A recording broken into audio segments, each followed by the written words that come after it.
नमस्कार आप सभी को। आप लोगों ने शायद देखा ही होगा कि ज़ेरोधा को फाउंडर निखिल कामत का रीसेंट पॉडकास्ट खुद प्राइम मिनिस्टर, जी हाँ, पीएम मोदी के साथ एक एंगेजिंग और इंस्पिरेशनल कन्वर्सेशन स्ट्राइक करता है। एक कैजुअल बट डीप एपिसोड जो रफली 2 आवर्स 2 घंटे से ज़्यादा तक एक्सटेंड करता है, लेकिन आपका काम आसान करने के लिए उसकी हर एक डिटेल हम कवर करेंगे सिर्फ 5 मिनट में। तो चलिए देखते हैं।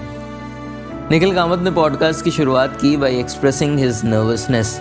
एक तो इतने बड़े स्टेचर की पर्सनालिटी के साथ पॉडकास्ट, वो भी हिंदी में जो उनकी मदर टंग नहीं है। पीएम मोदी ने क्लैरिफाई किया कि ये उनका पहला पॉडकास्ट एक्सपीरियंस है, सो ही इज़ ऑल्सो अनश्योर कि ये कैसे डिलीवर होगा। पीएम मोदी अपने बचपन के दिनों की बात करते हैं जब वो वडनगर गुजरात में रहते थे। उन्होंने बताया ये एक हिस्टोरिकल जगह है जहाँ चाइनीज़ फिलोसोफर हुआनसांग ने विजिट किया था और काफ़ी टाइम तक रहे थे। यही हिस्टोरिकल कनेक्शन था जो चाइनीज़ प्रेसिडेंट शी जिनपिंग के साथ डिस्कशंस में हेल्पफुल रहा और उन्होंने खुद जाके वहाँ विजिट भी दी। अपने स्कूल डेज़ के बारे में मोदी जी ने कहा कि वो एक एवरेज स्टूडेंट थे जो पढ़ाई में ना ख़राब ना ही ज़्यादा नोटिसेबल थे। धीरे धीरे लोगों से काफ़ी डिटैच्ड रहते थे, आउटसाइड वर्ल्ड से तो ज़रूर ही, पर अपने घर से भी धीरे धीरे स्टूडेंट लाइफ में उनकी दूरियाँ बढ़ती गईं, क्योंकि वो एक मंक बनना चाहते थे स्वामी विवेकानंद के रामकृष्ण मिशन में। लेकिन सीएम बनने के बाद उन्होंने अपने स्कूल के फ्रेंड्स को सीएम हाउस बुलाया ताकि उन्हें मोदी ईगोइस्टिक ना लगे। अपने टीचर्स के सम्मान के लिए एक सेरेमनी रखी। एक्सटेंडेड फैमिली के हर एक मेंबर और संघ आरएसएस के साथी जो उनके स्ट्रगल में उनकी मदद करते थे, उन्हें भी इनवाइट किया। पीएम मोदी का कहना है कि उनका फेवरेट एज ग्रुप यूथ है। नौजवानों के साथ बात करना उन्हें काफ़ी पसंद है और चाहते हैं कि युवा एक्टिवली पॉलिटिक्स में आए। निखिल कामत ने इलेक्शन कैंडिडेट्स की क्राइटेरिया जैसे एज और नेशनैलिटी का जिक्र किया। मोदी जी ने क्लैरिफाई किया कि ये सिर्फ एमपी एमएलए कैंडिडेट बनने के लिए क्राइटेरिया है, पॉलिटिशियन बनने का नहीं।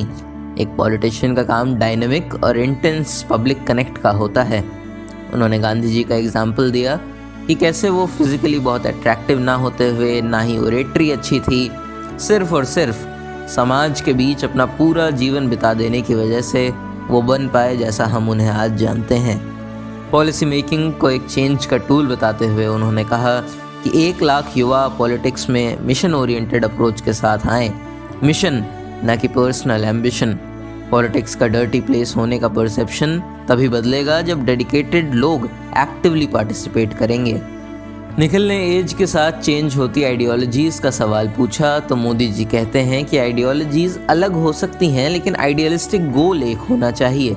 गांधी जी और सावरकर अलग अलग आइडियोलॉजीज एंड वेज के बावजूद एक नेशनल गोल की तरफ काम कर रहे थे, जो ज़्यादा इम्पोर्टेंट है। आगे पॉलिटिशियन की क्वालिटीज़ की बात हुई तो उन्होंने कहा कि पॉलिटिक्स को सेंसिटिव लोग चाहिए, ना कि मोटी चमड़ी वाले। लोगों के सुख में सुखी और दुख में दुखी हो पाना। एक पॉलिटिशियन होने के लिए एम्पैथी ज़रूरी है। हाँ, जब बात हेटर्स और क्रिटिसिज्म का सामना करने की हो तो इनर क्लैरिटी और सच के साथ रहना ज़रूरी है, ताकि आप उनकी बात इग्नोर कर सकें। वो कहते हैं कि पीएम की कुर्सी पर इमोशंस या नेचुरल ह्यूमन टेंडेंसीज के लिए जगह नहीं है। गोधरा राइट्स के टाइम टर्मोइल में उन्होंने इनर कंट्रोल दिखाया। उनके पास वो लिबर्टी नहीं है कि वो इमोशनली वल्नरेबल हो सकें, क्योंकि उन्हें बाकियों का नेतृत्व करना है। वहीं जो क्वालिटी पॉलिटिशियन के लिए ज़रूरी है वो है रिस्क टेकिंग एबिलिटीज़। जो जितने ज़्यादा रिस्क ले पाता है वो आगे बढ़ता है, जिससे निखिल ने भी एग्री किया कि the same applies in entrepreneurship. Question उनके फेलियर्स पे पूछा गया तो चंद्रयान 2 मिशन का एग्जाम्पल देते हैं। जब फेलियर हुआ तो साइंटिस्ट उनसे ये कहने में भी हेजिटेंट थे, लेकिन वो उनसे अगले दिन मिले। इसरो चीफ के साथ का फ़ोटो हम सब ने देखा। एक और बार अटेम्प्ट करने के लिए मोटिवेट किया और 3rd अटेम्प्ट की सक्सेस हम सब जानते ही हैं। ऐसे ही लम्हे हमें कंफर्ट जोन से बाहर पुश करते हैं, ऐसा जोन जहां कोई ग्रोथ नहीं होती। चैलेंजेस और नए एक्सपीरियंसेस को एम्ब्रेस करना ज़रूरी है, ये मोदी जी का मंत्र है। टुवर्ड्स द एंड बढ़ते हुए वो यूपीआई और डिजिटल इंडिया की अनपैरेलल्ड सक्सेस का जिक्र करते हैं और कहते हैं कि आने वाली जनरेशन्स याद रखेंगी कि ऐसी सरकार आई जिसने पूरी दुनिया जेब में लाकर रख दी। इंटरनेशनल रिलेशंस में भी उन्होंने जिक्र किया कि भारत की छवि इम्प्रूव हुई है। उनके एक रिक्वेस्ट से कैसे अबू धाबी शेख ने एक हिंदू टेम्पल के लिए लैंड अलॉट कर दी, ये इसका एक एग्जाम्पल है। उन्होंने ये भी शेयर किया कि कैसे उनकी ताइवान विजिट में मिनिस्टर सब्जेक्ट मैटर एक्सपर्ट्स होते हैं। जहां ट्रांसपोर्ट मिनिस्टर ट्रांसपोर्ट की सबसे अच्छी यूनिवर्सिटी से PhD करके आया हो, ऐसा इंडिया में भी होना ज़रूरी है, जिससे गवर्नेंस एफिशिएंट हो। Minimum government, maximum governance.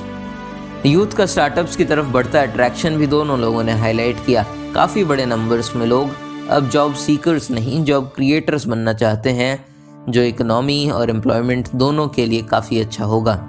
First term में वो अपनी अचीवमेंट्स कंपेयर करते थे बीते हुए कांग्रेस रूल से, पर अपने थर्ड टर्म की विजन पे बात करते हुए उन्होंने कहा कि उनका फोकस अब फ्यूचर यानी इंडिया को 2047 तक एक डेवलप्ड कंट्री बनाने का है।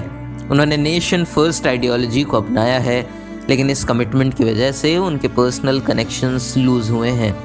कोई ऐसा बचा ही नहीं जो कैजुअली उन्हें तू करके बुलाए।